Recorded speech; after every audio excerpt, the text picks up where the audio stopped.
If you want your bees to survive winter without losing a single hive, let me show you my top 10 tips which are going to help you a lot. I'm also on the road to reach my first 100 subscribers, so if you have time, please subscribe. So tip number one which you should know is that you should keep only strong colonies on your bee yard, because if you have 2 weak ones, then you're gonna probably lose those 2 weak over the winter, and if you have one strong one, then you have way better chance. And how you can know if your beehive is good, strong or weak one is basically, if you don't know yourself, you can just count how many streets of bees you have inside, and if you have 6 those empty spaces, then your bee should be good for the winter. If you have less, then it's kind of better that you merge them. What is better to do? You should probably come and see this in the morning when they are still in the cluster, so fall in the morning when temperatures are not so high and they are still like in the cluster, then you can actually see how many those empty spaces you have with the bees. The next thing which you should do is that you should actually have at least 15 kg or kilograms of honey or food for these bees. And the reason how you can do that is, of course, if you go through every single frame and you then make stress and so on, which I do not recommend, but if you want, sure. The thing how is better to do is you take one scale, and if you can, of course, those can be pretty heavy, you just take them and you bring it to the scale. So in the fall there will be no stress for them. If you have 24 kilos in this combine, then you should be good. So some people say that you need at least like 20-25 kilos of food for them to overwinter, and I do not kind of agree with that. Of course, it depends on the area. I think if you have like 15 kgs, that you are more than good. Yeah, when you are doing that with scale, it should be 24 kilos, and you want to remove the roof and just count with probably this and the top. So yeah, just roof needs to be removed because our roofs over here are pretty heavy and you don't want to count those as kilograms of food. So 24 kilos of everything, around 15 kilos of honey, and that should be enough. If you have way over it, I don't like it, because then what is happening is that if you have your frames, like let's say you have one box and 20 kilo of food, I mean 25, how much they want, I don't know, 30 kilo of food, what is gonna happen? You're gonna have everything full of honey, and there will be no space for queen to actually make brood for winter bees, which is not good, because this frame in the middle should actually be pretty empty with food, because you really need that winter bee. The next thing, which is pretty obvious, is that you actually need to control your mite levels, and I know you all probably know about that, but in fall you really need to do some treatments, and when you have brood inside, it's gonna be really hard to remove all varroa. But once, when it comes to like December, January, you actually want to, on one really nice hot day, you want to take oxalic and you just want to treat them when they have no brood, and then pretty much, if you do it good, you will basically remove all the varroa, and for the next year this is going to be really good.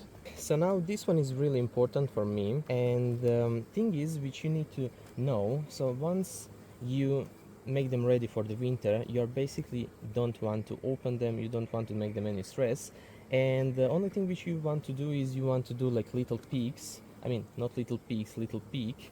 So pretty much not often, but like I said, you need to make them ready to survive at least until like mid-January, and to not open them until then, because they need food, and once you have food, they are pretty much ready. And if you didn't make them enough food, that's your issue. But other than food, in winter time there is absolutely nothing what you can do for no matter what happens. So only thing what you should do, so open them just to check if food is good.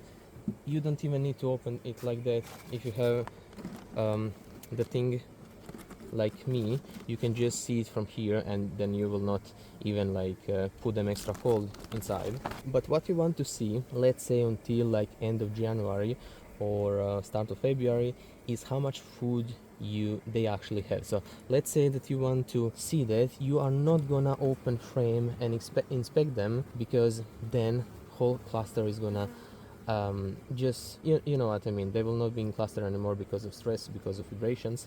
What you want to see, you want to see how deep they are in the frame. So if they are like this, it's good. But if you see that bees are coming on the top, that means that levels of food for them is already really empty, and that you should give them like whatever you give, like dry sugar, candy and things like that, not before that. So really important, don't do them stress. So next thing which you want to do, you want to isolate your hives. And first thing, this entrance needs to be lowered a lot, so no extra wind. And the biggest thing which this helps with is wasp, because wasps in the hive in the fall are really crazy. And don't be scared, just take the sponge and just remove extra space. For example, you can see that from the size of your colony, if they can defend or not.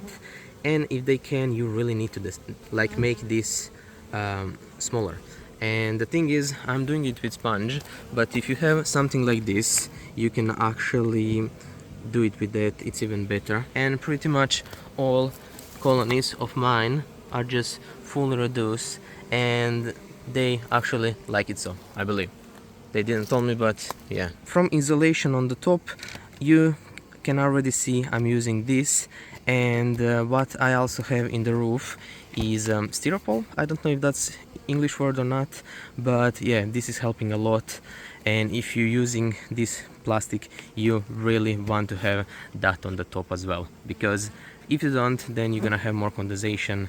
And don't forget that water which is dropping from the roof, from the top, is actually killing more bees than actual cold. So please pay attention on that. Next thing, extra space. So please, if you have weaker colony, or you can kind of see if you have space or not. Basically, it's better that they are in smaller space than if you just give them like 2 boxes, 3 boxes, which is not good, because they want to have less space. And please don't forget that it's better to overwinter them in 9 frames, that you have a bit a bit of space on the sides, because all this moisture and stuff, you actually want to have really nice ventilation. Otherwise, if you have 10 frames, for example, like me over here, if I have 10 frames, I remove it, what is going to happen, those frames on the end is gonna start to be really moldy until like February, so that's definitely not good. Remember, it's better to overwinter them in less space than more space. So try to find a way how to care of your frames from wax moth, but don't put more boxes on them if they are not strong, just because you don't know where to put them. So next thing which you should know is that your entrance needs to go on the side where wind is not blowing. So basically, wind is always going on this side, I mean most of the time over here where I'm located, and you should probably go on the internet and check for your area too. So basically, I can put them entrance on this side and this side.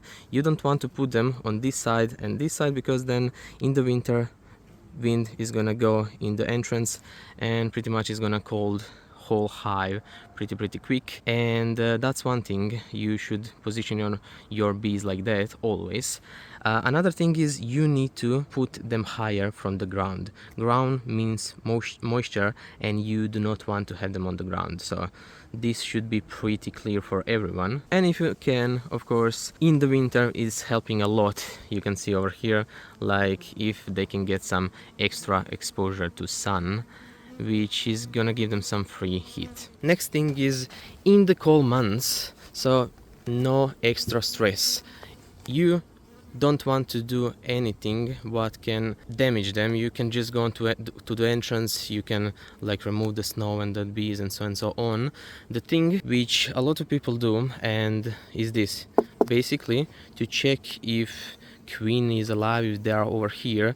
And I do not agree with that, because every single time when it's cold, if you do extra vibration, some bees are gonna go away from the cluster and then they are basically dead. So you do not want to do that. If they are alive, they are alive. They are dead, they are dead. There is nothing you can do. So do not do extra checkups like that. It's not good. Next thing which is recommended is that you actually slightly tilt them in front. So over here I have branch. Of course you will not do it with the branch. And give me a moment. So even if you do something like that, you can see I put the branch over here and then the entrance is like that. Then all the moisture is gonna be way better for the bees, and every single time when moisture is like big, when there is a lot of humidity, when it start to drip on the bees, it's gonna actually go down there and it's not going to kill your bees. So this should be like 2 centimeters or 1 inch and not more than that. You don't want to do it too much, but even if you do it just like that, it's really good because at least it's helping. So any help is good help. And then one of the most important things before I end this up, because I really need to close them, it's not good to have them open in the fall because robbing will start all the bees once like free honey. And the thing is, you want to have food because you do not want to do checkups until like end of January, because what is happening, let's say that they actually don't have food and it's, I don't know, December. If you give them any extra food in December, that might stimulate this queen to actually start to produce bees, and that's definitely not good because you want her to stop lay eggs until is like February, because if they start to lay eggs inside and they have brood, that means that this cluster over here, it's not going to be 20 Celsius. They will need to rise heat of the cluster to 30 and something Celsius, and then all the issues will start. And this is one of the reasons why most of the bees die in the winter. So you do not want to feed them until like February. Of course, if something happens, yes, you will need to because they have no food, but avoid that. That's why in the fall you need to make sure that they have enough food. And that's pretty much all which is gonna help you and your bees to survive winter.